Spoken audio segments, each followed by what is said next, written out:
परिचालन समिति, प्रदेश आन्दोलन परिचालन समितिका संयोजकहरू, जिल्ला आन्दोलन परिचालन समितिका संयोजक तथा महासङ्घका अध्यक्ष, जिल्ला अध्यक्षहरू र आबद्ध सम्बद्ध संस्थाका अध्यक्ष तथा महासचिवज्यूहरू, नियमित रूपमा हामीले समीक्षा गर्ने ठाउँ बुद्धनगर आधारभूत विद्यालयमा पुगिदिन हार्दिक आग्रह गर्दछु।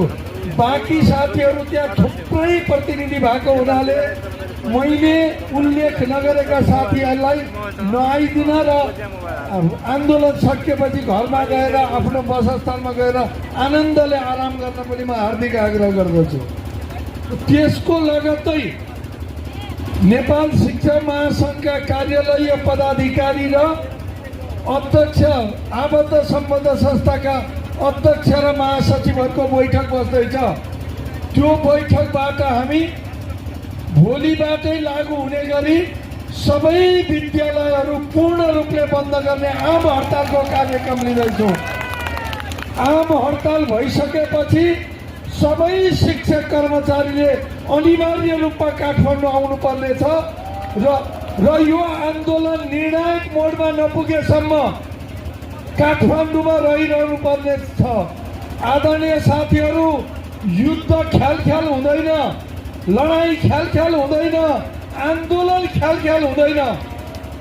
केन्द्रका साथीहरूलाई खुट्टा नपगाउनु होला, दरो गरी अड्नु होला भन्दै गर्दा केन्द्रका साथीले पनि तपाईँ एक गरी काठमाडौँ आउनु होला, आन्दोलनमा जुट्नु होला भन्ने अधिकार राख्नुहुन्छ।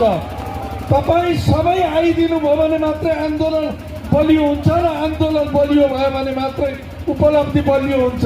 एकथान सङ्घीय शिक्षा ऐन हामीलाई चाहिएको होइन। हाम्रा सबै माग मुद्दा सम्बोधन गर्ने सङ्घीय शिक्षा ऐन चाहिएको हुनाले ती सबै माग मुद्दा समावेश गर्न कडा दबाव र कडा उपस्थितिको आवश्यक छ।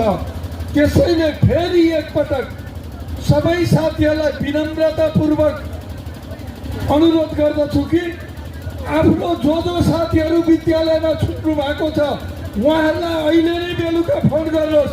तपाईँ कहाँ हुनुहुन्छ, के गर्दै हुनुहुन्छ, आन्दोलनमा तपाईँको जिम्मेवारी छ कि छैन, यी उपलब्धि आउँदै गर्दा तपाईँ यी उपलब्धि लिनुहुन्छ कि लिनुहुन्न, उपलब्धि सहित म विद्यालय फर्किँदाखेरि तपाईँलाई पछुतो हुन्छ कि हुँदैन भनेर प्रश्न गर्नुहोला। सबै साथी काठमाडौँ आउनुभयो भने अहिले हामीले गरेको सहमति भन्दा पनि बढी उपलब्धि लिन हामी सक्षम हुन्छौँ। त्यसैले यो आग्रह गर्दै अब यो